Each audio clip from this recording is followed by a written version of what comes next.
Hi friends, welcome back to my YouTube channel. ಇವತ್ತು ನಾವು ಸಿಂಪಲ್ಲಾಗಿ ಕೊಬ್ಬರಿ ಚಟ್ನಿ ಹೇಗೆ ಮಾಡೋದು ಅಂತ ನೋಡೋಣ ಬನ್ನಿ. ಮೊದಲಿಗೆ ಕೊಬ್ಬರಿನ ಚಿಕ್ಕ ಚಿಕ್ಕದಾಗಿ ಕಟ್ ಮಾಡಿ ಇಟ್ಕೊಂಡಿದ್ದೀನಿ. ಸ್ವಲ್ಪ ಪುಟಾಣಿ ಅಂತೀವಿ ನಮ್ಮ ಕಡೆ, ನಾವು ಪುಟಾಣಿ ತೊಗೊಂಡಿದ್ದೀನಿ.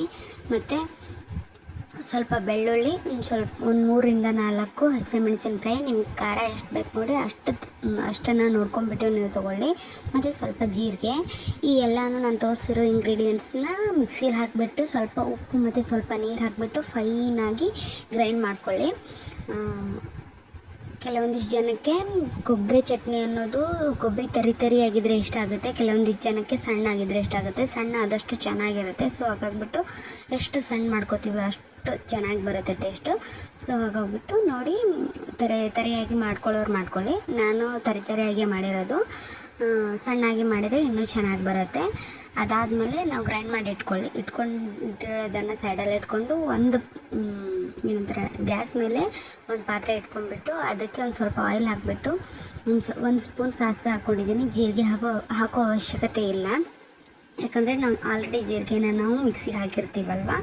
ಸೊ ಹಾಗಾಗ್ಬಿಟ್ಟು ಇದೇನಿದೆಯಲ್ಲ ಸಾಸಿವೆನ ಸ್ವಲ್ಪ ಎಣ್ಣೆಯಲ್ಲಿ ಕರ್ಕೊಳ್ಳಿ, ಅಂದರೆ ಕಪ್ಪಾಗೋಬೇಕು, ಚೆನ್ನಾಗಿ ಸುಡಬೇಕದು.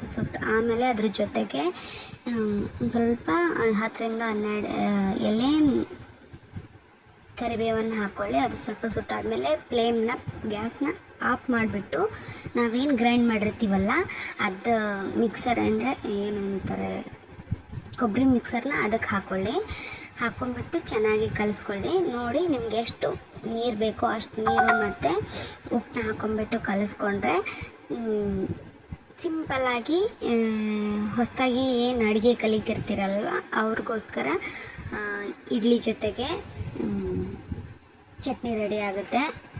ತುಂಬ ಟೇಸ್ಟಿಯಾಗಿರುತ್ತೆ. ನೋಡಿ, ಈ ರೆಸಿಪಿ ಒಂದ್ಸಲ ಟ್ರೈ ಮಾಡಿ. ನಿಮಗೇನಾದರೂ ಈ ರೆಸಿಪಿ ಆ್ಯಂಡ್ ಈ ವಿಡಿಯೋ ಇಷ್ಟ ಆಗಿದ್ದರೆ ನನ್ನ ಚಾನಲ್ನ ಸಬ್ಸ್ಕ್ರೈಬ್ ಮಾಡಿ, ಸಪೋರ್ಟ್ ಮಾಡಿ. Thank you for watching.